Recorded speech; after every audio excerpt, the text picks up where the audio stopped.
Coming in at number 5, we have Bodie, California. Located up in the Bodie Hills in Mono County, California near Yosemite, in 1859 4 miners found a good place to look for gold in the hills near the California-Nevada border. Bodie died in a blizzard not long after, but a small mining town sprung up at their camp. The town was home to 10,000 people. Bodie was a mining camp in 1859 where people had seen gold in its hills. Eventually it turned to a well-populated town. Though, like most mining towns, it saw its peak, its losses, and then its decline. Fast forward to 1962 and the town would be fully abandoned. Although it already showed signs of decline with dwindling numbers at the start of the 20th century, a series of fires forced the last remaining residents to flee the town, leaving it almost exactly as it was in the early 1900s. Dinner tables are still set up, shops are still stocked with supplies, and restaurants are still poised to serve long-forgotten meals. Today, the 110 silent buildings sit spaced out for traffic and people that aren't there. Buildings such as a barbershop, a church, a mill, a morgue, and a leaning hotel is held up by a beam have been left untouched for 100 years.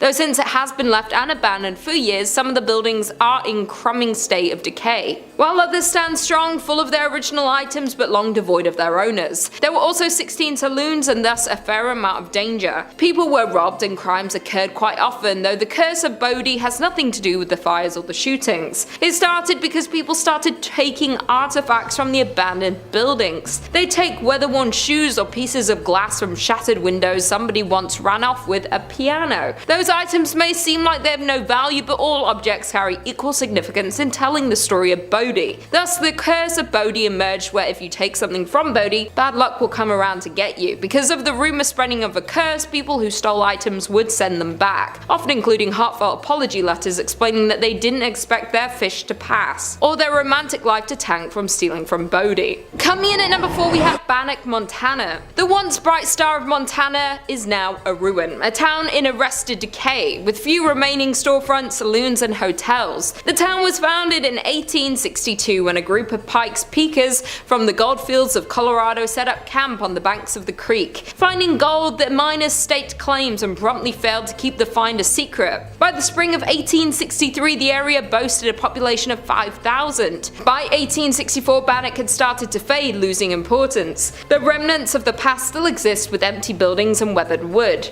Today, over 60 structures remain standing, most of which can be explored. The town is known as a site for paranormal activity. It is known that ghosts of the abandoned town walk the streets of Bannack. The most common ghost story, though, is the story of Dorothy Dunn. In August 1916, Dorothy Dunn, her cousin Fern, and a friend waded into a dredge pond and stepped into deep water, but none of the three knew how to swim. Luckily, a passerby was able to save both Fern and the friend, but Dorothy was not as lucky. Today, the site of the tragic drowning is referred to as Dorothy's Hole. Sometime after the accident, Bertie saw a ghost of her friend upstairs in the hotel of the town. She recognized Dorothy by her long blue dress. Although Bertie rarely discussed the sightings, other visitors began to report seeing the spirit of a young girl in a long blue dress in the window of the hotel. Others have reported cold spots, and some have reported trying to speak to the girl in a long blue dress. Bannack was filled with adult workers, crimies, murders, and of course the notorious sheriff and outlaw Henry Plummer, whose vast gang terrorized and robbed southwest Montana for years. Henry Plummer was handsome, well-dressed, and charismatic. He was also able to gain the trust of the area miners and was soon elected sheriff of the community. However, little did the citizens of Bannack know, but their new sheriff led a secret band of road agents called the Innocents, who began to terrorize the travelers between Bannack and Virginia City, robbing and ending more than 100 men over the next several months. Once caught for his terrible actions, Henry Plummer met his fatal end at the hands of the town's citizens. Today, many say that the ghost of Henry Plummer haunts this old settlement. Perhaps he wants to avenge his name. In third place, time to visit the Bodie State Historic Park. So formerly a genuine gold mining town, located east of the Sierra Nevada mountain range in Mono County, California, and now a national landmark, it is known as one of the best preserved ghost towns in the world. It is named after W.S. Bodie. First name unknown, but rumored to be either William or Waterman. who discovered gold in 1859 in an area now known as Brody Bluff. He tragically passed in a snowstorm that same winter and was never present for what came to be. According to pioneer Judge McClinton, the district's name was changed from the proper spelling of Bodey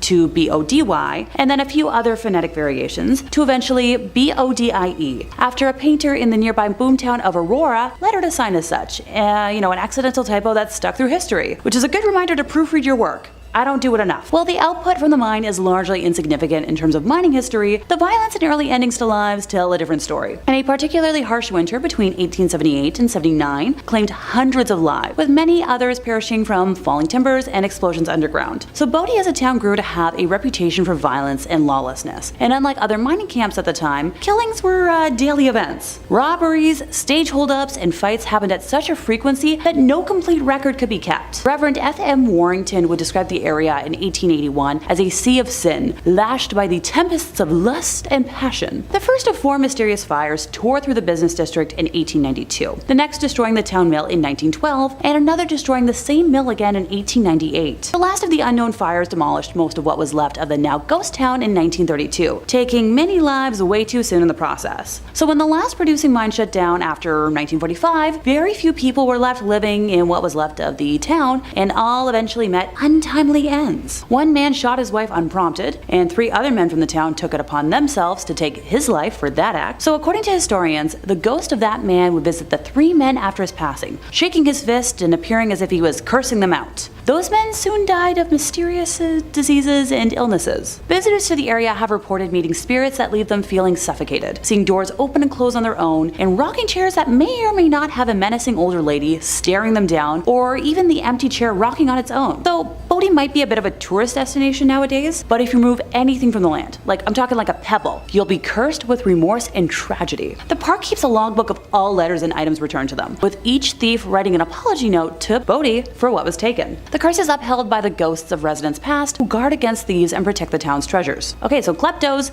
steer clear or be cursed. In second place, we have the island of Poveglia.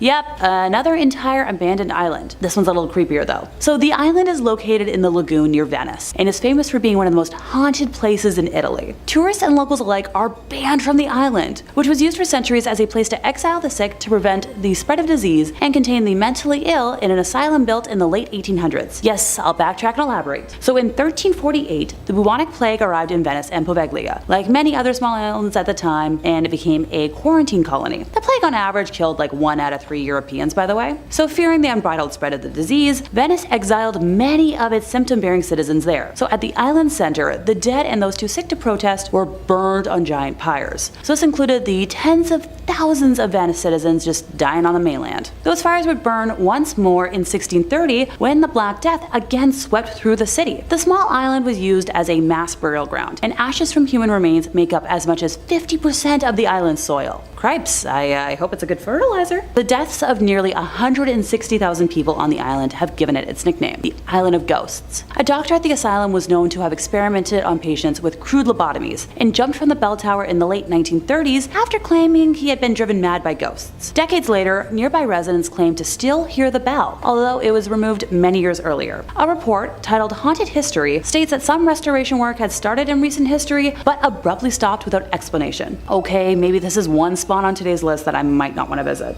And in first place, we have St. Elmo in Colorado. St. Elmo is a ghost town and allegedly the best preserved ghost town in all of Colorado, while also boasting the most hauntings and paranormal activity of any ghost town in the state. The town was a major gold and silver trading center and hub of life for many pioneers, outlaws, and miners for decades. So it was originally called Forest City, but St. Elmo was settled in 1878 and became an official township in 1880 with the arrival of the first post office. So the residents of the town were forced to change the name because there were already too many forest cities in the area. So gotta applaud the originality. St. Elmo went through a massive gold rush, reaching the height of its population of 2,000 residents in only 10 days. The majority of the town worked in one of the 4 local mines.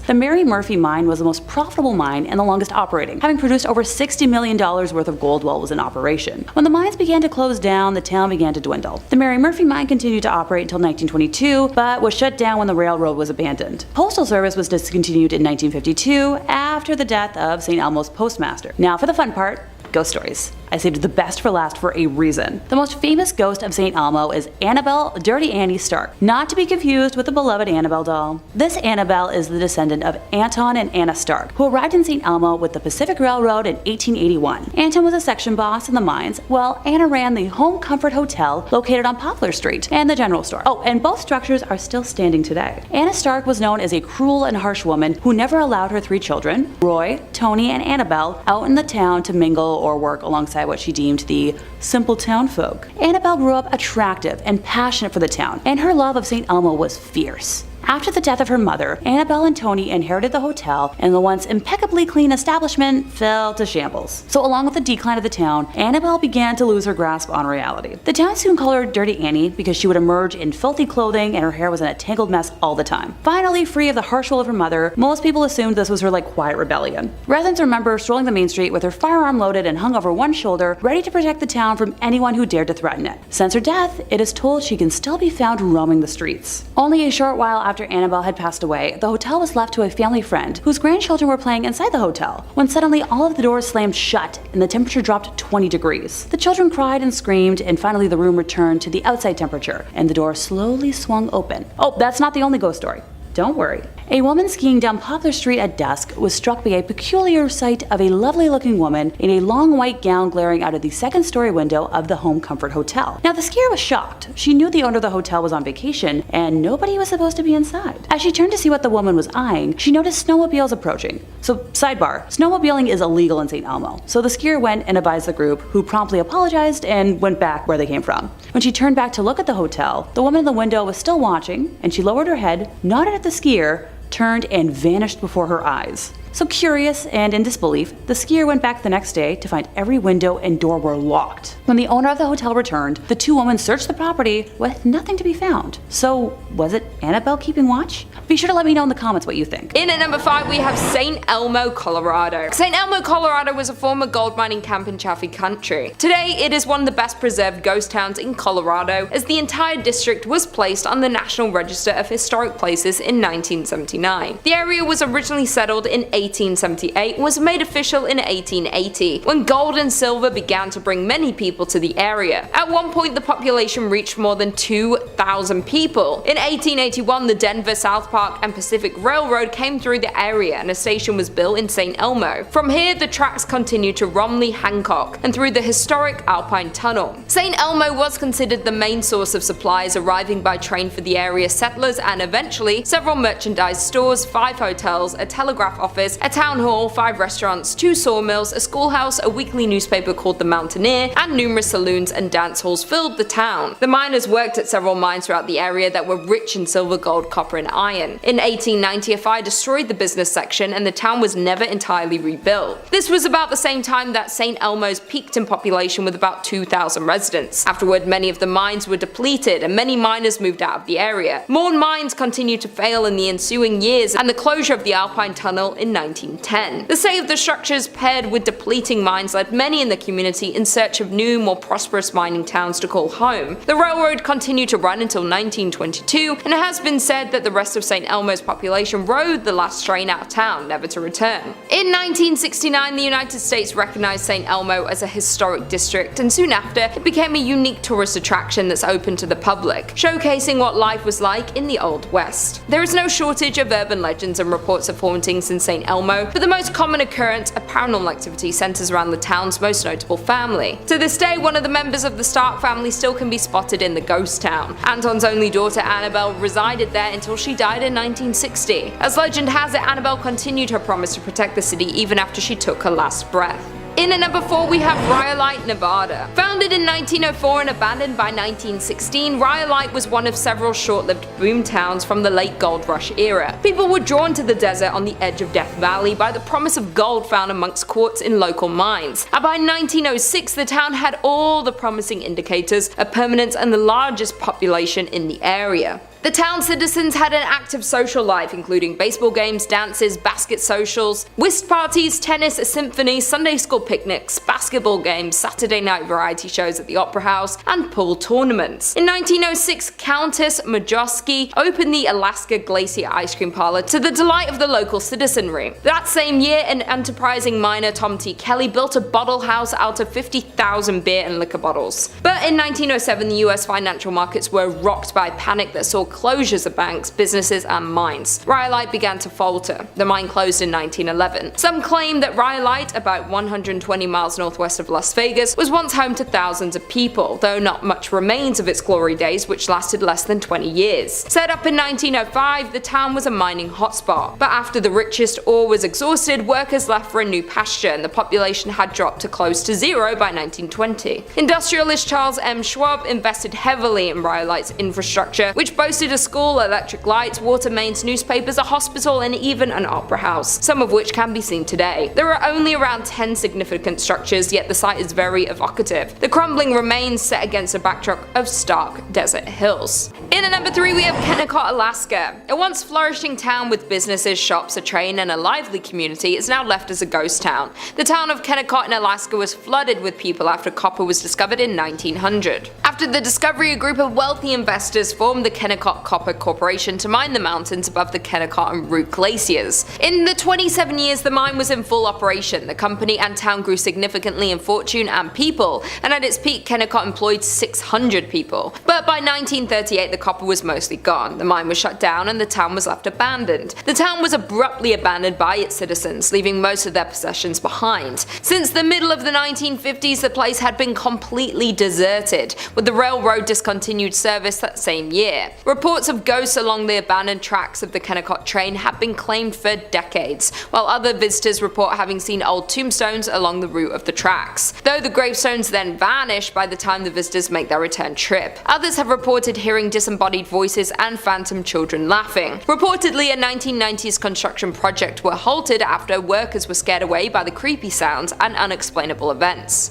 In at number 2 we have Exuna-Tunich, Belize. I hope that's how you say it. Deep in the jungle of Belize lies an ancient ruins of an abandoned town that has been left to crumble. The town has been left abandoned for over 1,000 years, though before the abandonment of this large and populated town, Exuna-Tunich was a thriving metropolis. The first construction at the site dates back to sometime in 200 AD, with the growth of the town continuing until its final days of functioning as a city. The town grew to consist of many temples and palaces, including its largest and most recognizable, known as El Castillo. Exuna-Tunich has lied abandoned since around 1000 AD. It is thought that due to consistent devastating events such as an earthquake and other natural disasters, caused a sudden evacuation of the large Mayan city around 700 AD. The disaster caused extensive damage to the main pyramid of Exuna-Tunich. Although the city was reoccupied sometime after, it only remained active for another 300 years before it was left completely unoccupied. After abandonment, the site remained empty, eventually being encapsulated by the surrounding jungle and nature, until it was rediscovered by explorers in the early 1890s. The name Exuna-Tunich comes from the ghost stories that have haunted the ghost town for years. The ghost story of Exuna-Tunich is rumored to start in 1893, after the first sighting of the ghost happened. The first ghost sighting goes as one morning a man who was part of a research team working on the site saw what he described as a Mayan maiden ascending the staircase of the Exuna-Tunich's main pyramid. This vision caught him by surprise, so he continued to watch as the woman walked further up the stairs. Suddenly she stopped and turned to look at the man, where he was able to get a glimpse of her glowing red eyes that pierced his soul. She then turned to continue her climb to the top of the pyramid, where she would disappear amongst its stone columns. The shocked man quickly assembled a team to search for this woman, yet no trace of her was ever found. Since this sighting, countless more visitors have reported to also spot the ghostly maiden who haunts Exuna-Tunich.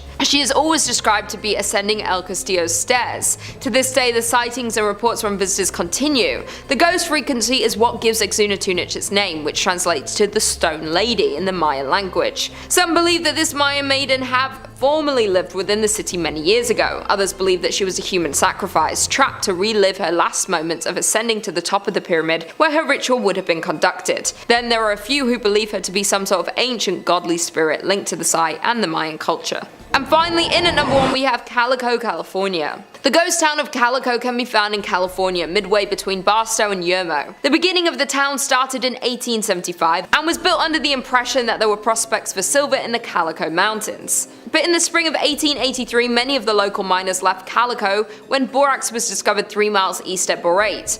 Though Calico again boomed in 1884 as additional silver discoveries were made.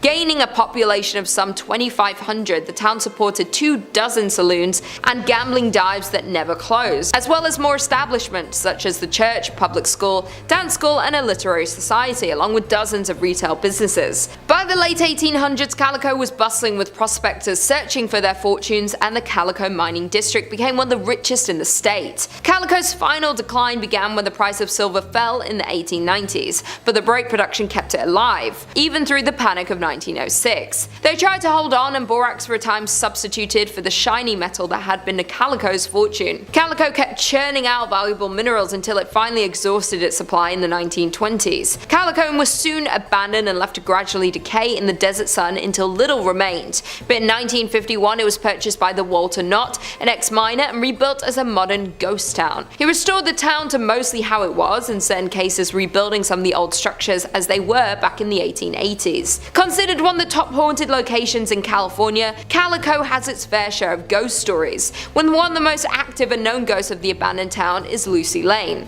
Lucy is often seen in a black lace dress walking back and forth between her home and store. Others have allegedly seen phantom school teachers and other residents who have been known to grab visitors' legs or pinch their ankles. Some visitors have also reported seeing a floating red light inside the buildings, while other visitors have reported extreme cold spots throughout the mine and an eerie feeling in various places of the town. Number 5 on this list is Pripyat, Ukraine. Once a growing and bustling Ukrainian city, Pripyat is now a shell of its former self and likely haunted. Located in northern Ukraine and about 90 kilometers from the capital of Kiev, the town used to have a community of 50,000 people. But in 1986, the Chernobyl power plant had a horrible disaster, and the nuclear fallout that ensued was catastrophic. The plant had 4 nuclear reactors, and on April 26, 1986, reactor number 4 blew up during a test. The Soviets were initially reluctant to make the disaster public, but had no choice when nuclear reactors 1,000 miles away in eastern Sweden began recording radiation levels 10 times higher than normal. Fire from the explosion had sent plumes of highly radioactive fallout across the USSR and Europe. Being just 2 kilometers away from the Chernobyl nuclear power plant, Pripyat and its residents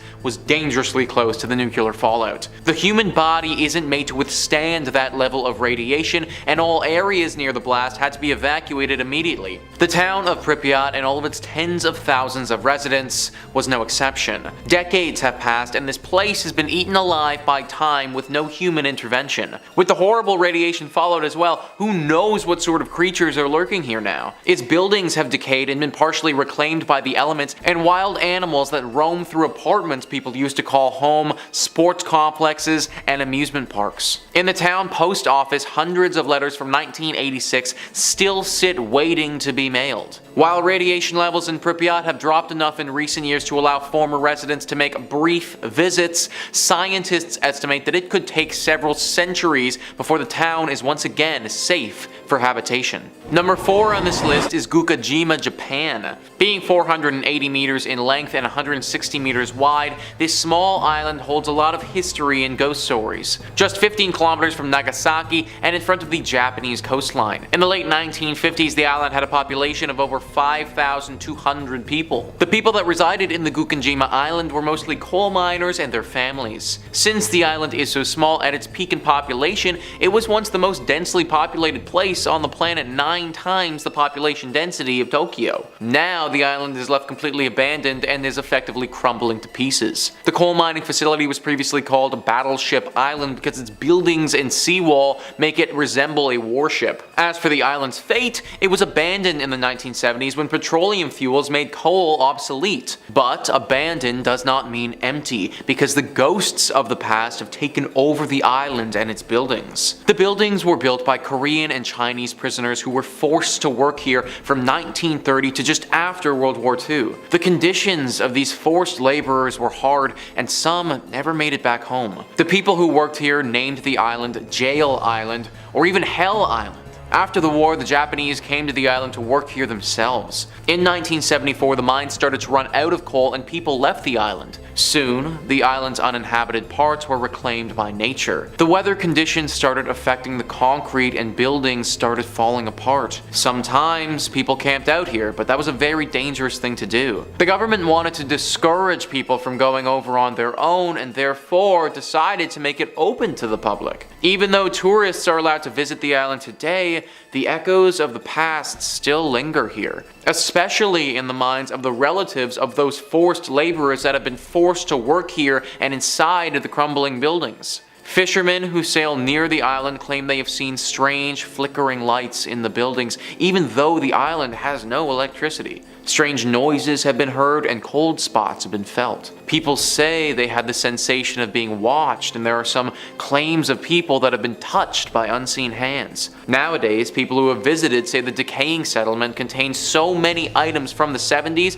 that it almost looks as if people still live there. Day trippers beware, though, as exploring Hashima takes organization and many of the building structures are dangerously unstable. In at number 3 we have Jazeerat Al Hamra, which is best known as the ghost town of the United Arab Emirates, is said to be the country's most haunted place, remaining a number of spooky events experienced by the locals and curious visitors. Jazeerat Al Hamra is an abandoned village located to the south of the city of Ras Al Khaimah, one of the 7 emirates that form the UAE. The coastal territory is the region's best example of a pre-oil village, displaying 3 distinct types of early and mid-20th century Gulf architecture. The town of Ras Al Khaimah is the crumbling remains of a once thriving fishing village. The name translates to Red Island for the red and bronze colour of the sand on which the town was built. The former tidal island was predominantly home to the Zab tribe, who by 1831 developed the area into a renowned pearling trade centre. It was home to over 4,000 inhabitants and dozens of fishing and trading ships, and with its good fortune came expansion that continued well into the start of the 20th century. But by 1968, Al Jazeerat Al Hamra became nothing more than an abandoned town. Due to a clash between the tribe and Sheikh Saka bin Mohammed of Ras Al Khaimah due to some unclear reasons, thus most of them migrated to Abu Dhabi. The village consisted of 334 buildings including 18 shops and 11 mosques, and is nearly unchanged since its people left in 1968. Al Jazeerat Al Hamra, now filled-in patch of land in the south of Ras Al Khaimah, remained abandoned and untouched. However, rumour has it that this extraordinary quiet and silent village is extremely haunted by the jinns. People even gossip that they can hear the strange noise and disembodied voices near the beach of this ghost village. Many visitors also assert that they felt uneasy, like danger was lurking, waiting for them when they pressed on further into the haunted village. Some of them even claim to have reported seeing unexplainable handprints on the ruined pillars and walls and experienced many more paranormal things within this haunted ghost town. In at number 2 we have Pyramid in Norway. Some say that the Soviet town of Pyramid in Norway was abandoned overnight and for a good reason. Located in Svalbard, an archipelago situated between Norway and the North Pole, Pyramiden can be reached by boat from about mid-May until the beginning of October, when waters bordering the town are free from sea ice. Established in the 17th century, the town was used as a base for whaling and walrus trapping. Though at the start of the 20th century the culture shifted to coal mining. At first Pyramiden was a sleepy place with hardly any residents at all, but after World War II the Soviets allocated more money to the town. They constructed dozens of new buildings, including a hospital, a recreation centre called the Cultural Palace, and a large cafeteria. In the 1980s the town's population reached its peak of more than 1,000 people, but not long due to the wake of the Soviet Union's dissolution the town would be left completely abandoned. As when the Soviet Union fell apart, mining stopped in Pyramiden and the miners had to leave. On March 31st, 1998, the last coal was extracted from the mine and the approximately 300 workers who still lived there began shipping out. The residents never returned, and today the town still stands much as it was when the last men departed. And finally, in at number 1 we have Batstow Village, New Jersey. There are around 28 known ghost towns in New Jersey, but this one has to be the most terrifying. Founded in 1766, the Batstow Village was built primarily to accommodate once prosperous ironworks. At the time, the site possessed 3 valuable resources: water for mills, abundant wood for charcoal, and naturally occurring bog iron. During the Revolutionary War, Batstow supplied the Continental Army with iron, while its remoteness protected it from British attack. In 1784, Batstow was bought by William Richard, whose family owned and operated the ironworks for 92 years. Following the discovery of coal and ore in Pennsylvania, in the 1840s the iron industry began to dwindle in the Batso village. Nervous they were going to run out of business, the Richards family exploited another abundant local resource, sand, to make glass. But in 1874 a house fire spread and destroyed the glass making facilities, remaining furnaces, and 17 houses that were in the town. Due to the destruction of the glass facilities, the town of Batso and the Richards family fell into bankruptcy.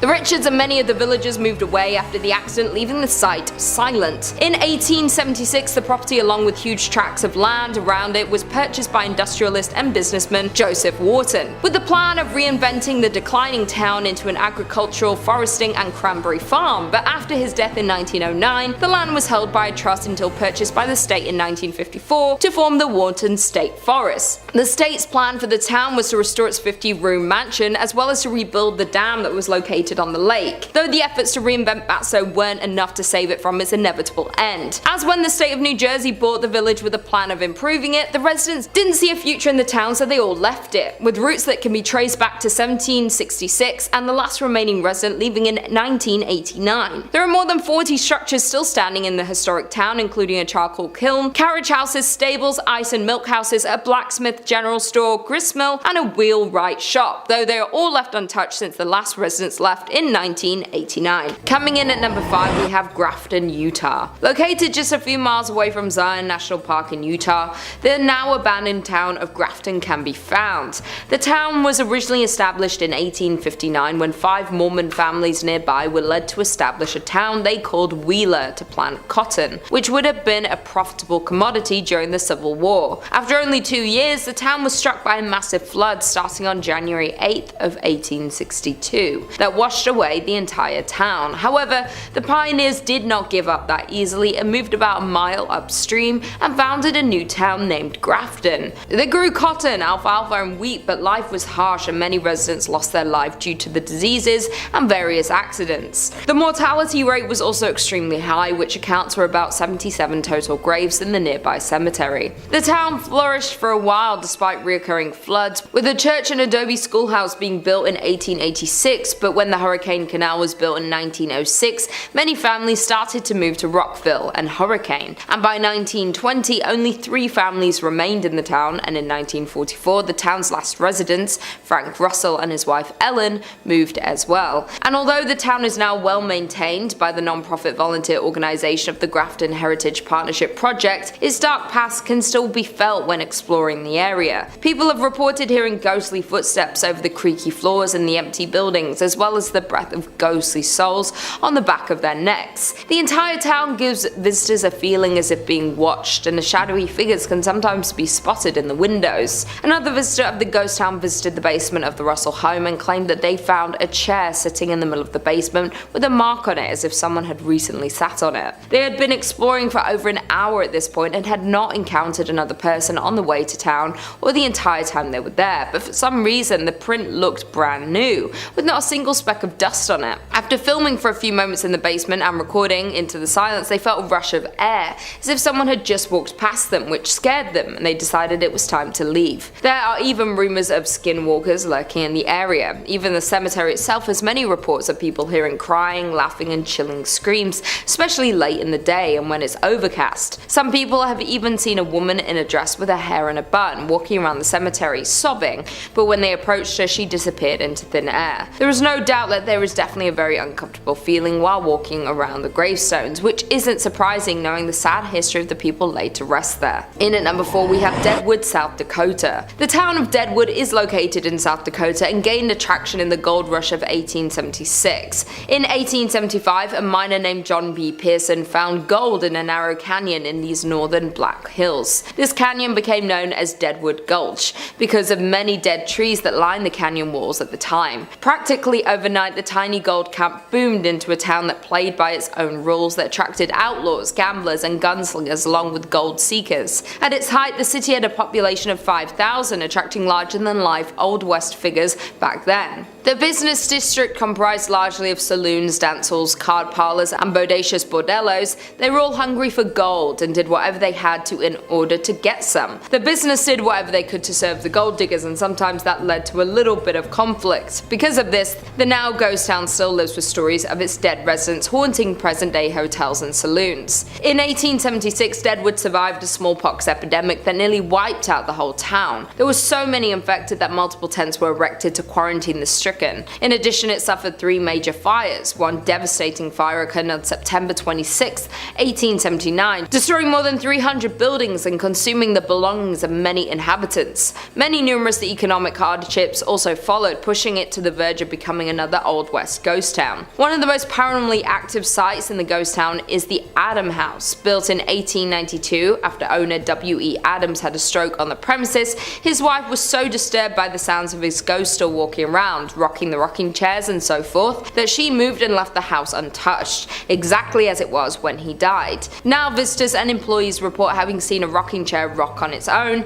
encountered a shadowy man standing at an upstairs window, and heard voices and footsteps in rooms throughout the house. In at number 3 we have Thurmond, West Virginia. The historic town of Thurmond, located in the heart of New River Gorge, was established by Captain William D. Thurmond in the 1880s. Captain Thurmond passed in 1910, but the town continued its growth. During its height in the 1920s, the town was flourishing with a number of businesses and facilities in the railway industry. Thurmond had 2 banks, 2 hotels, stores, a cinema, and offices, yet after a series of setbacks, Thurmond soon went from boom to bust. A number of factors played a role in the town's slow decline. The first problem was the increased rail competition and the emergence of cars. Then in 1930, a fire that led to the closure of the biggest hotel in the town, the Dunglen Hotel, only furthered the decline. The final fate of the town was the Great Depression, and by 1950 Thurmond was a ghost town. Thurmond saw a small revival during World War II when coal was in high demand, but it was not enough. Afterward, the coal fields began to play out. Today, Thurmond stands at just 5-person population, which is why it is nearly vacant ghost town, as the remaining residents either move on or pass away. The house and the land it sits on became the property of the National Park Service. Walking around Thurmond today is a sad reminder of the countless other boom towns which once thrived with human activity, but today are silent and forgotten. Many buildings have long since disappeared, either torn down or, as in the case of the well-loved hotel, burnt to the ground in suspicious circumstances. Many of the family homes lie in increasingly decaying condition, while some have disappeared altogether, leaving only behind a white picket fence and wildflowers which still blossom untended each year. The eerie atmosphere of Thurmond led many visitors to believe that this almost abandoned town is haunted. In at number 2 we have Cahaba Ghost Town. Alabama is home to many small towns. While some of these towns have very few residents, others are true ghost town because they've been completely abandoned. It's no secret that small abandoned towns give off an eerie vibe. As a matter of fact, one Alabama ghost town in particular that fits the bill is Old Cahaba. The small town of Old Cahaba is located in Dallas County. From 1820 to 1826, this small town served as Alabama's first state capital. Before the Civil War, Cahaba was a busy trade city located at the junction of the Alabama and Cahaba rivers. Over the years, floods and decay have affected this historical town. Thus, by 1900, the town was completely abandoned. Today, Old Cahaba is Alabama's most famous ghost town. Many buildings still stand, like the church, schoolhouse, and some houses. However, they have been left untouched for decades. You can still walk the streets of Cahaba and see the ruins and abandoned buildings, but make sure to keep your eyes peeled for the ghostly orbs that have been reported to appear in the garden maze at the home of C.C. Peggs. Additionally, many locals share similar ghost stories from the ghost town. While it's known that Cahaba is filled with paranormal activity, one groundskeeper that works at the New Cahaba Cemetery has reported hearing voices as they worked. While tourist groups claim to have recordings of unusual sounds, and others say they've captured unexplained lights or shadows in photographs. Another site that's reportedly haunted is the Barker House. This mansion was built in 1860 by Stephen Barker and contained slave quarters behind the house. After people started leaving the town in 1870s, the house was bought by Samuel McGurdy Kirkpatrick. It burned in 1935 and was rebuilt, but today it's in pretty bad condition. The only people usually left inside are paranormal investigators. Reports from said investigators include seeing a ball rolling across the floor on its own, and a stuffed animal appearing to communicate with something else in the room. But the most well-known haunting in Cahaba is Peggs' ghost. Colonel Christopher Claudius Peggs was the leader of the 5th Alabama Regiment and was wounded leading a charge at the Battle of Seven Pines in Virginia in May 1862. He died from his wounds 2 months later on July 15th. As the story goes, a couple were walking behind Peg's home in the spring of 1862. As they walked, they spotted a ball of light. They tried to touch it, but their hands went right through it. It disappeared, but later came back and followed the couple. Due to all the mysterious crimes that happened in association to Peg, seeing an orb around his former house is considered a bad omen and possibly even a supernatural warning. And finally, in at number 1 we have Centralia, Pennsylvania. Located in a quiet valley of Columbia County, Pennsylvania, is one of the state's least likely and least publicized tourist attractions. Centralia, Pennsylvania once thriving with 14 active coal mines and 2,500 residents in the early 20th century. But by the 1960s, its thriving business and population hit a decline, and most of its mines were abandoned. Still at that point, over 1,000 people still resided in the town, and Centralia was far from dying until a coal mine fire began below. In 1962, a fire started in a landfill and spread to the never-ending coal tunnels that miners dug thousands of feet below the surface. And despite repeated attempts to extinguish the flames, the fire still burns to this day. 20 years after the fire started, however, Centralia, Pennsylvania began to feel the effects of its underground fire,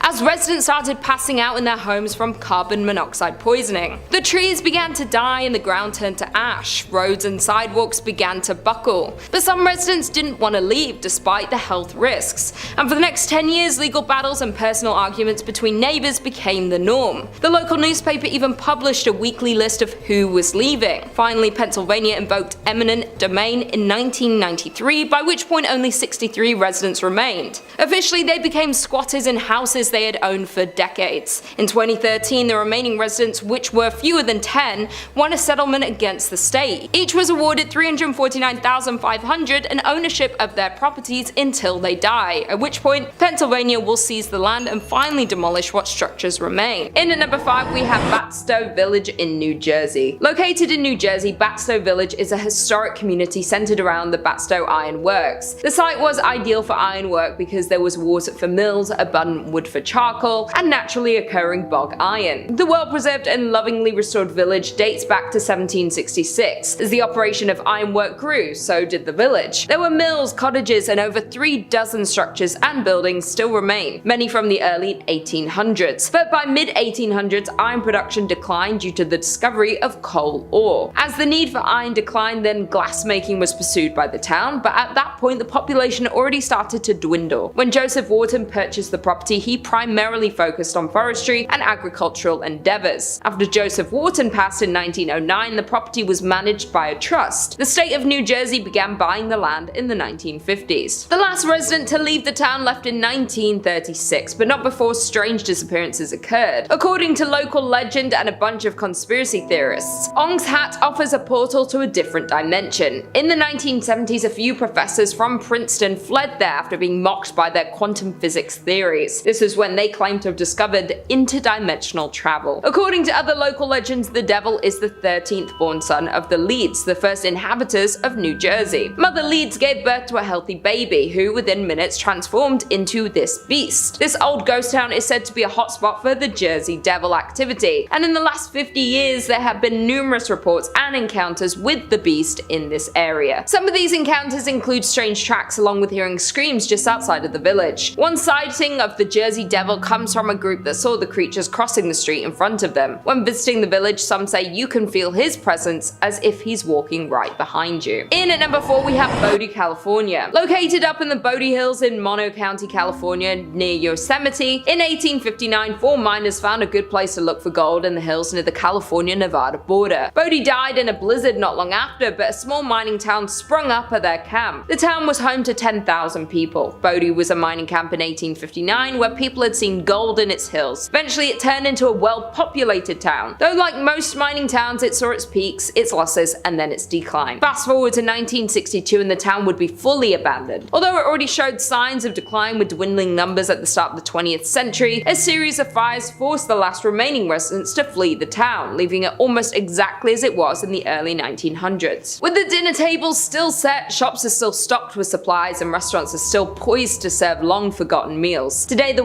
110 silent buildings sit spaced out for traffic and people that aren't there. Buildings such as a barbershop, a church, a mill, a morgue, and a leaning hotel are held up by a beam and have been left untouched for 100 years. Though it has been left abandoned for years, some of the buildings are in a crumbling state of decay, while others stand strong, full of their original items but long devoid of their owners. There were also 60 saloons and thus a fair amount of danger. People were robbed and crimes occurred quite often, though the curse of Bodie has nothing to do with the fires or the shootings. It started because people started taking artifacts from abandoned buildings. They take weather-worn shoes or pieces of glass from shattered windows. Somebody once ran off with a piano. Those items may seem like they have no value, but all objects carry equal significance in telling the story of Bodie. Thus the curse of Bodie emerged. If you take something from Bodie, bad luck will come around to get you. Because of the rumor spreading of a curse, people who stole items would send them back, often including heartfelt apology letters, explaining that they didn't expect their fish to pass or their romantic life to fail from stealing from Bodie. Number 3 on this list is Deception Island in Antarctica. Deception Island can be found just off the northwest Antarctic peninsula in the South Shetland Islands.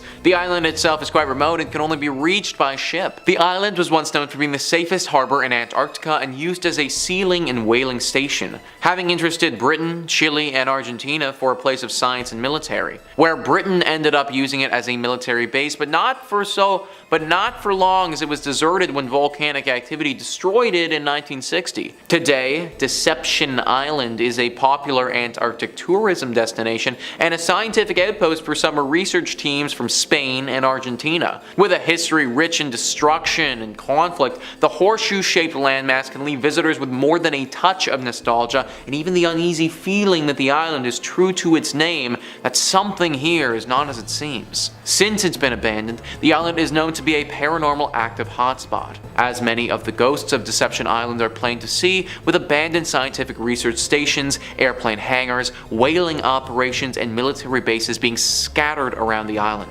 Many who have visited Deception Island have said they felt uncomfortable, as though they're not alone in more ways than one, with many visitors having heard strange voices seemingly coming out of nowhere. Others claim to have seen shadowy figures. Strange orbs of light are commonly seen there as well, only adding to the mystery and intrigue of such a place. With no immediate way to escape the island, making the risks of visiting the island and interacting with paranormal activity a little scarier. Number 4 on this list is Krakow, Italy. Even though the residents of Krakow, Italy are long gone, the town on the hill remains abandoned. Located atop a 1,300-foot cliff overlooking the river valley below, the town was founded in the 8th century. Krakow is only 40 kilometers inland from the Gulf of Taranto and a part of Italy's Basilicata region. The first written evidence of the town's existence shows that it was under the possession of a bishop named Arnaldo in 1060 AD. The town's oldest building, the tall Tor Normana,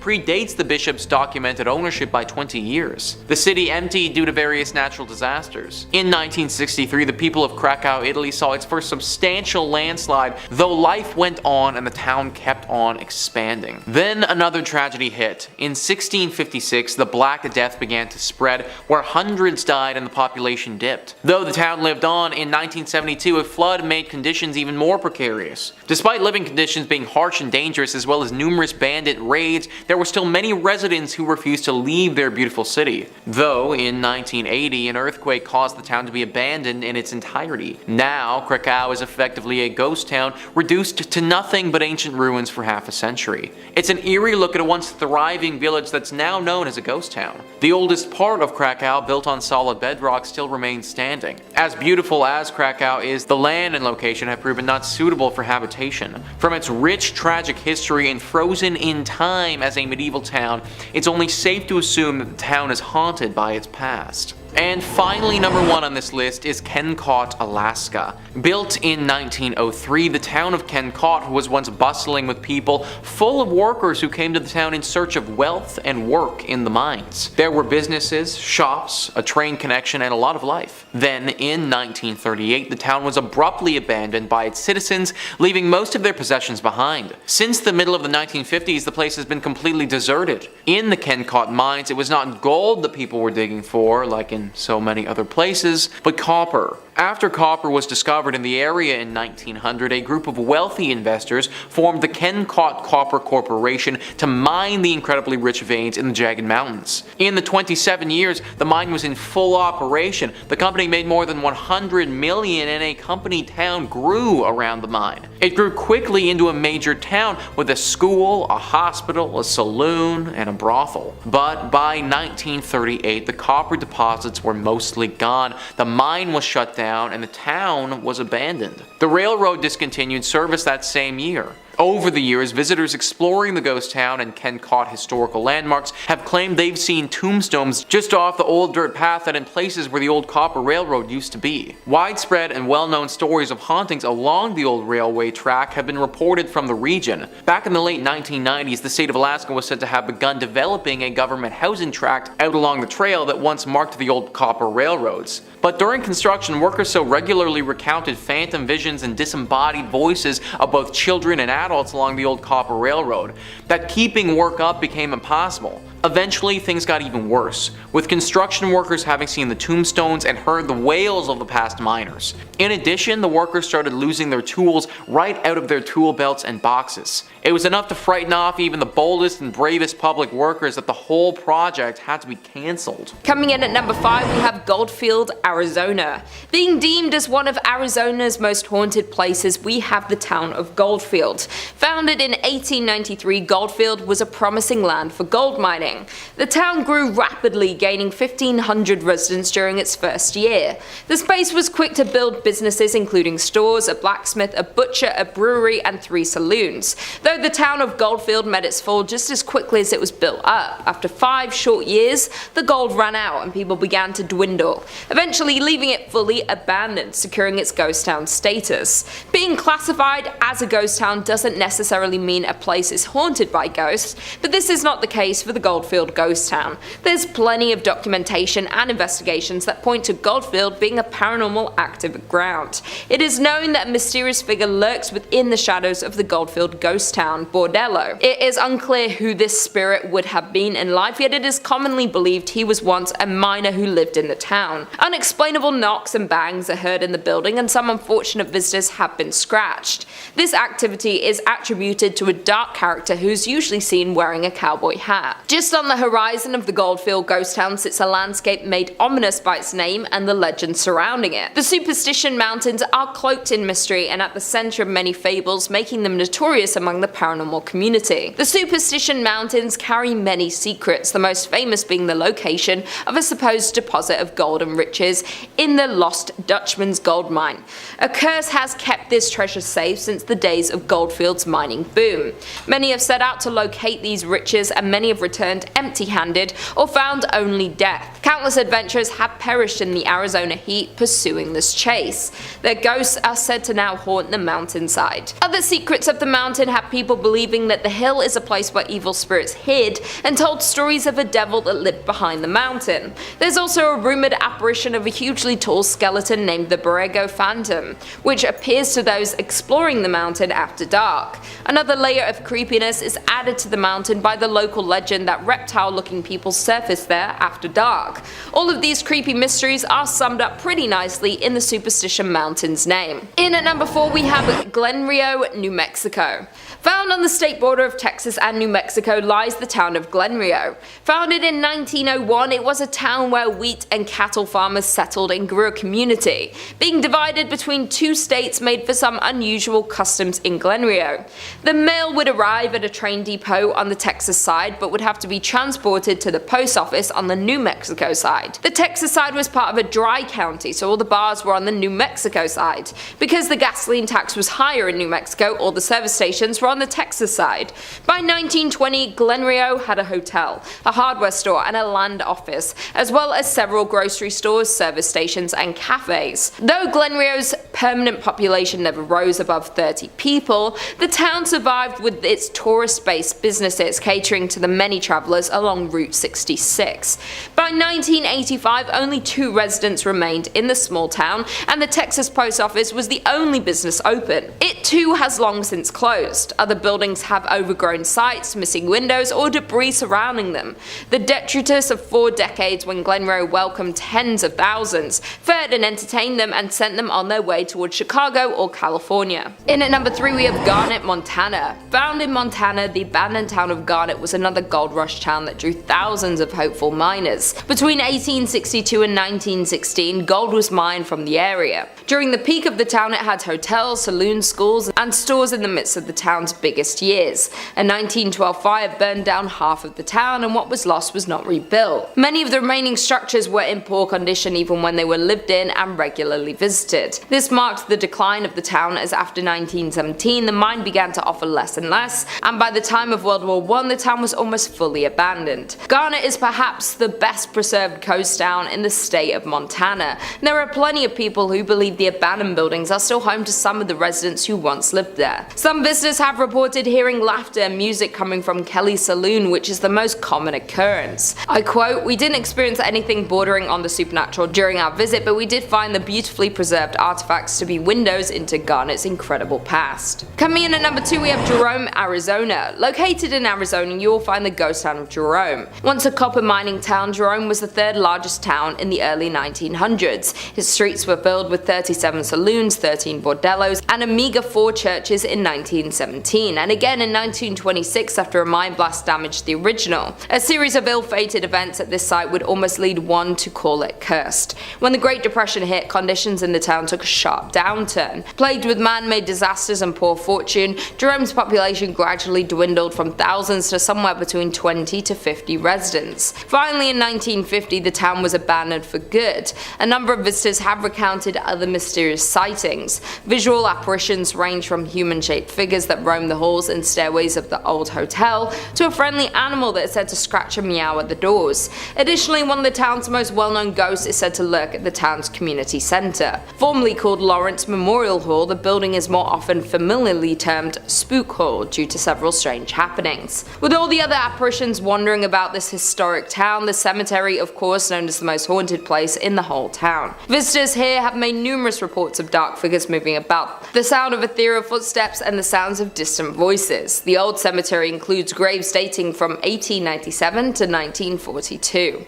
And finally in at number 1 we have Cerro Gordo, California. Cerro Gordo is a ghost town located in Death Valley and is considered one of the best abandoned places in California. Cerro Gordo means fat hills in Spanish. It was named this for the vast amount of silver it contained. By the end of 1869 the city flourished and became well known for its promising business. By 1871 Cerro Gordo was well established as a mining town. The American Hotel was completed that year, as were several other permanent structures, a general store, restaurants and saloons. At its height, the town had 5,000 residents. In 1875, Cerro Gordo suffered a series of setbacks, necessitating the shutdown of its furnaces. These problems resulted from a scarcity of ore in the mine, which had lasted for several months, and the temporary drying up of its water supply. In addition, by late 1876, a fire accident happened through some of the mine buildings and the union shaft, and the furnaces were closed the following February due to the disaster. A more lethal blow was dealt by falling lead and silver prices, effectively ending this era of activity at Cerro Gordo. Because of all the tragedy that occurred in Cerro Gordo, there's been multiple paranormal investigations held at the grounds of the abandoned town. While the new owner of the town was purchasing it, he was warned that they might have some visitors hanging around, and by visitors they meant spirits. One of the now owner's ghost stories goes along the lines of, as he was walking toward the bunkhouse, he looked at the window, the curtain pulled to the side and a little face poked out. Under the assumption that the contractors were staying in the bunkhouse, he asked when they were leaving, and he was told that they'd gone for 2 weeks. So a little uneasy, he locked up the door and went for a hike. By the time he got back, the kitchen light was on, even with the lock still on the door. Number 5.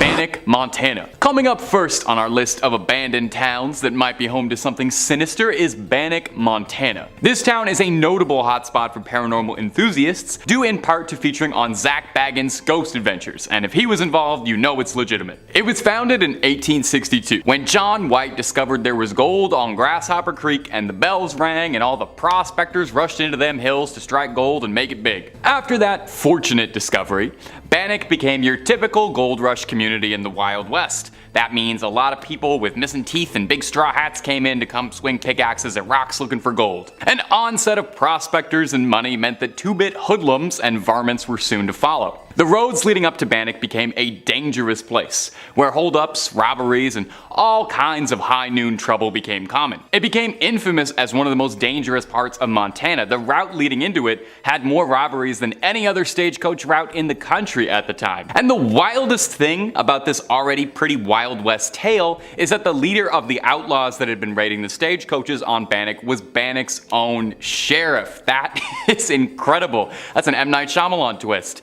Certainly explains why they were able to get away with it for so long. Now, with such a storied and troubled history of violence surrounding the town, is it any wonder that it's speculation that it's haunted? By the late 1860s, Bannock's gold rush began to fade, and it started to lose importance as a mining community to bigger things like Virginia City. While there were still people living in it all the way up until the 1950s, its trade diminished greatly. Less gold, less money, less people, less crime, fortunately enough, but less of a community. Eventually, the last few residents were displaced and the town would be converted into a state park. You can visit the decaying town now, kept preserved as if people should live there but don't. In a way, Bannock is much like these lives of all those prospectors and hopefuls, cut short tragically, existing now just as a spooky memory of a different time. And if you're looking for more spooky stories, well, Top 5 Scary has all of that and then some. We've got a little bit of everything that freaks you out. Aliens, cryptids, ghosts, goblins, conspiracies. If it's spooky, we've got a video or two on it. So hit subscribe, make sure you hit that bell, and don't miss a single scream out of us. But hey,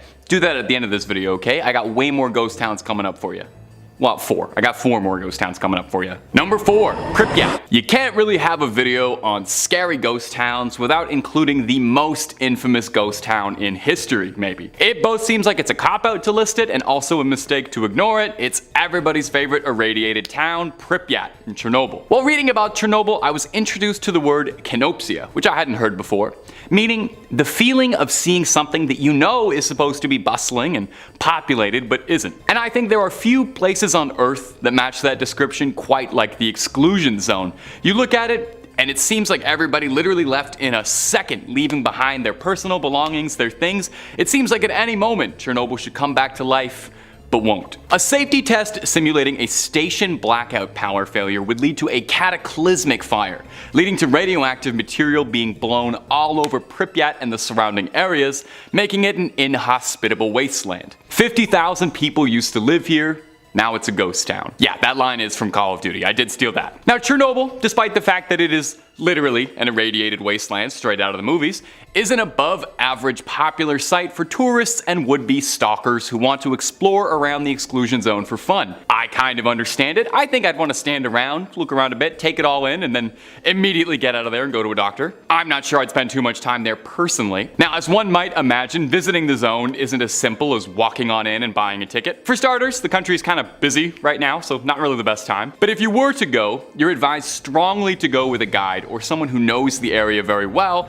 due to how dangerous and unknown everything is out there. Avoid touching anything unnecessary, vegetation, or the wild dogs that roam the streets. They're very cute, but their fur is just a little bit too irradiated for me. You gotta wear boots, a mask, and an outfit that covers as much as possible to avoid any dust. You're asked not to enter buildings without approval, since some of them are so degraded that they could collapse under you at any second like the worst game of Jenga. It's kinda hard to look at stuff of Chernobyl and not feel like a pit in your stomach, you know? Looking at what happens when human indifference wreaks unspeakable havoc to the lands around it, poisoning the earth forever, radiating the animals, destroying people's homes and lives, and this ended on a bit of a bleak note, didn't it? I'm sorry, this list of abandoned towns hasn't been more fun. I did try to look if maybe there was like an abandoned circus or like an abandoned Toys R Us that would have been fun to talk about, but it's mostly going to be irradiated wastelands and places where everybody died. Sorry. In at number 3, we have Terlingua in Texas. The town of Terlingua, Texas was once a bustling mining town full of life, wealth, and promise. Today it's a ghost town with abandoned mine shafts, a general store, an old jail, a church, and multiple ghost houses. Terlingua Tilingua became of interest to local miners in the late 1800s when they discovered cinnabar, a red mercury sulfide. A man by the name of Jack Dawson discovered that mercury could be extracted from the cinnabar, and by 1900 there were 4 mining companies in the area with a population of over 2,000 people. The Chisos Mining Company owned the entire town of Tilingua, and at one point they built a general store, a post office, a hotel, a school, a theatre, and even a telephone service. Though conditions in the mine were tough, with the 7-day work week being the standard, working long days in the desert heat led many miners to lose their lives in the mines. To make matters worse, the Chisos Mining Company even paid their workers in coupons, which could only be spent at the company-owned store. The decline started once the mines dried up, companies left, and the people left with them. One of the scariest parts of the town is the church, which sits on the hill above the ghost town. One quote says, "As we approached the church, the door opened all by itself. Inside the church, visitors report an eerie feeling when entering the church. Moreover, several others report experiencing blackouts, blurred vision, and even hallucinations while exploring the abandoned town." Researchers theorize that this is due to low-frequency sound waves in the area that are able to alter people's perceptions of the things around them, and as well as disorient them. In at number 2 we have Ludlow, Colorado. Located about 12 miles north of Trinidad, Ludlow, Colorado is a ghost town known for an infamous event in 1914. A former mining camp, it was the location of the Ludlow Massacre. Beginning in 1910, the resident coal miners grew unhappy over their dangerous working conditions and began to debate a strike. By 1913, a strike had begun, much to the dismay of owner John B. Rockefeller. On April 20th, 1914, there was a massacre in Ludlow, where the Colorado National Guard and Colorado Fuel and Iron Company guards attacked miners, burning their tents to the ground. Known as the Ludlow Massacre, 25 people lost their lives. The massacre was the height of the Colorado Coalfield War, which began a year earlier in 1913. 2 coal mining counties, Las Animas and Huerfano, were the centers of the conflict. The United Mine Workers of America led the strike against the Colorado Fuel and Iron, owned by Rockefeller. They were upset over the horrible working conditions. Both parties led attacks back and forth over the years. Today, the old company town of Ludlow still stands as a ghost town, and the site of the tent city is also kept preserved, now under the care of the United Mine Workers of America. A monument to the deceased was also built by the Union at the site. In addition, the cellar where so many innocents perished is still in place. The doorway can still be seen and the dark depths of the pit can still be viewed. Though this isn't recommended, as many people who visit the abandoned ghost town report a strange feeling when looking through the doorway, and even worse, possible whispers around them with an unexplainable source. And finally, in at number 1 we have Helltown, Ohio. The abandoned town known as Helltown can be found in the Cuyahoga Valley in Ohio. There sits an eerie, deserted town known by locals to be haunted. No people live in the area anymore, though there are still remnants of the lives of former residents left behind. The whole town is surrounded by hazardous roads that seemingly lead to nowhere. Locals believe this was done to confuse any wandering explorers. But the Helltown Church seems to have inspired the town's ominous name. The tiny white church is in the center of Helltown and is central to all local theories. Some say the church was a place of worship for practicing Satanists who still lurk around the closed-off roads, hoping to recruit unwelcome visitors. Others believe the town was evacuated after a chemical spill that resulted in bizarre mutations of the residents and animal population. The legend of the Peninsula Python stems from this theory. There even sits an abandoned school bus in the town with legends of its own. The story goes that the bus was carrying a group of high school students who were going to one of the ski resorts near Boston when an elderly woman flagged down the bus. She was in a panicked state and explained that there was a young boy in her house who was seriously hurt. The bus driver, in an attempt to help, turned down her driveway and drove into the woods, hoping to help the boy. When the bus approached the house, Satan worshippers swarmed it and sacrificed all those on board. The bus sat back there for over 30 years, standing as a warning to all who decide to venture into Helltown. A local paranormal investigator set out to research the abandoned town, and to his surprise, what he discovered was truly frightening. He describes Helltown as not just truly abandoned, but is home to many spirits and hauntings. His personal experience with a ghost encounter was returning to his car to find strange people looking into his car windows. Both times the people vanished as soon as they saw him approaching the car before he had a chance to speak to them. In 5th place, we have Isla de las Muñecas, Mexico. Decided to kick off today by being an overachiever. This is an entire abandoned island. The island of the dolls in Mexico is like something straight out of a horror movie, but my kind of horror movie. Located on Tishuilo Lake, it is home to hundreds of hanging, slowly decaying dolls, thanks to a man named Don Julian Santana. Over 50 years ago, Don Santana left his wife and child and moved onto an island on Tishuilo Lake in the Exoquimilicos canals. According to him, a young girl actually drowned in the lake in the 1950s, and Don Julian Santana devoted his life to honoring this lost soul by collecting and hanging up dolls by the hundreds. Eventually, he transformed the entire island into a doll-infested wonderland. Now, he began collecting lost dolls from the canals and the trash near his island home. He's also said to have traded produce he grew to locals for more dolls. Don didn't really clean up the dolls or attempt to fix them, but he rather put them up with missing eyes and limbs, covered in dirt, and generally in whatever ramshackle state he found them in. Even when dolls arrived in good shape, the wind and weather turned them into cracked and distorted versions of themselves. Don also kept his cabin filled with the dolls, which he dressed in headdresses, sunglasses, and other various accessories. Despite the fact that most people found the island frightening, Don saw the dolls as beautiful protectors, and he welcomed visitors, whom he would, show around, charging a small fee for taking photos. In 2001, Don Santana was found drowned in the same area in which he believed that small child had passed away. According to legend, the dolls in the island are haunted by the spirits of the dead girl, and perhaps even by Don himself. Okay, who wants to go on a road trip with me? Anyone?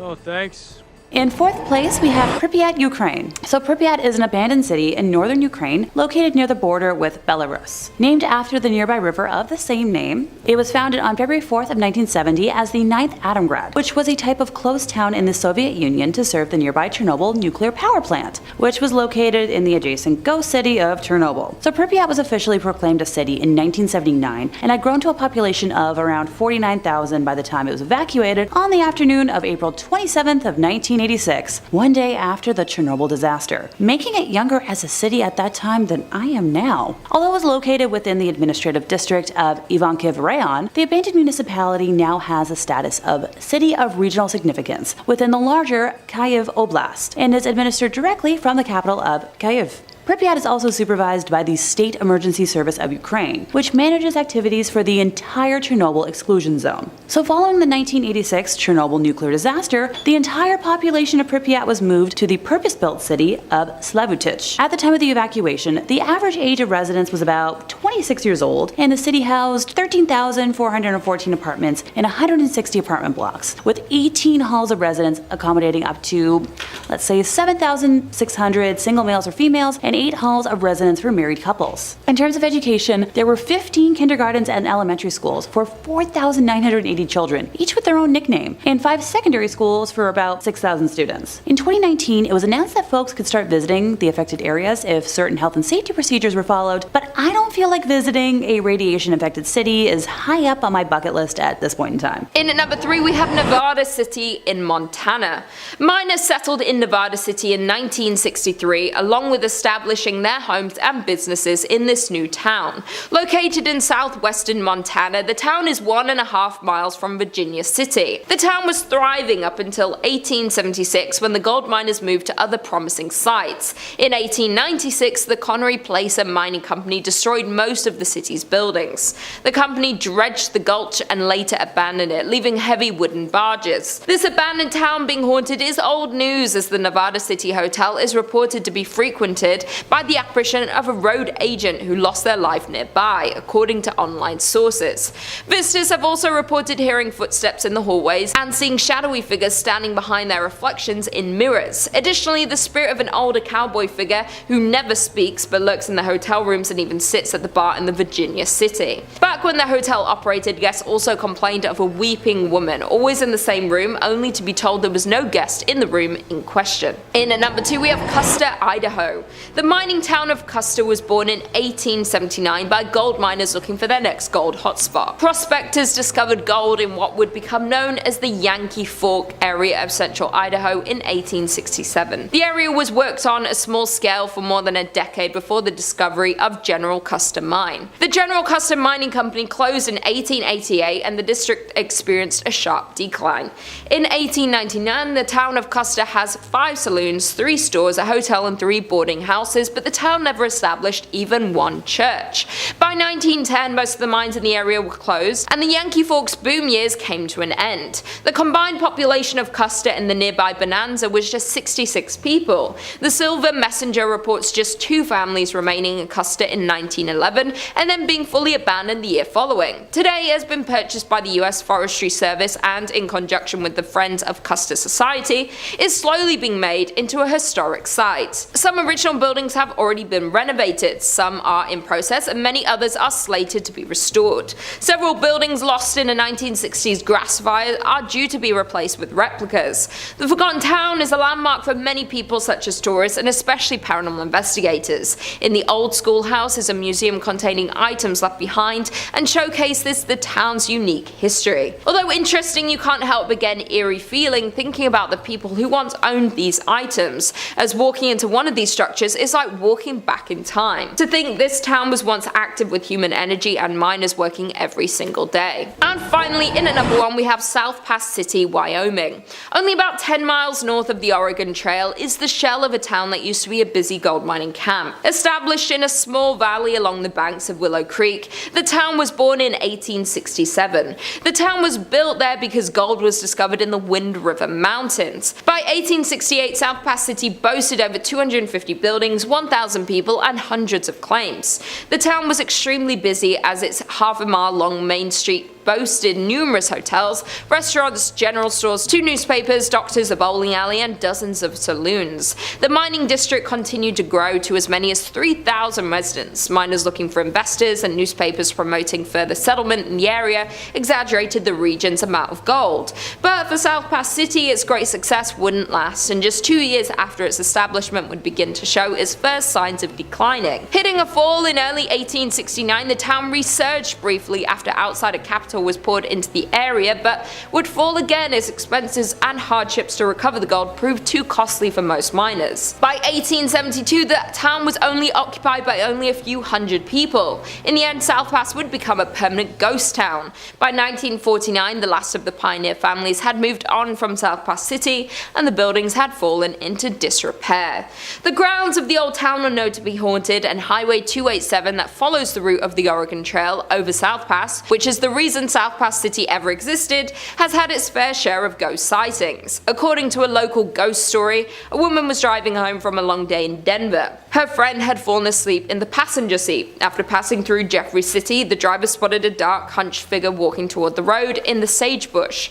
About a half-mile later, she saw the same figure closer to the road. She noted his pig coat as he became clearer. About a half-mile later, still thinking about this man and his surprising reappearance, she reached over to wake her friend and request she take a turn driving. As her friend awoke, she saw the same man at the edge of the road, just crossing the white line onto the highway next to the car. Screaming, they accelerated away and compared descriptions. It was certainly the same man. Coming in at number 5, we have Ross Island. Located on an island in India closer to Southeast Asia than India, the island is known for beautiful beaches, unique marine life, coral reefs, and largely undisturbed forests. But beyond the island's beautiful views and stunning wildlife lies a dark past. Ross Island is one of the 572 islands that make up the Andaman and Nicobar Islands. Now, the island is a ghost town where the remnants of a 19th century British settlement lie in ruins. In 1857, reacting to an unanticipated Indian revolt,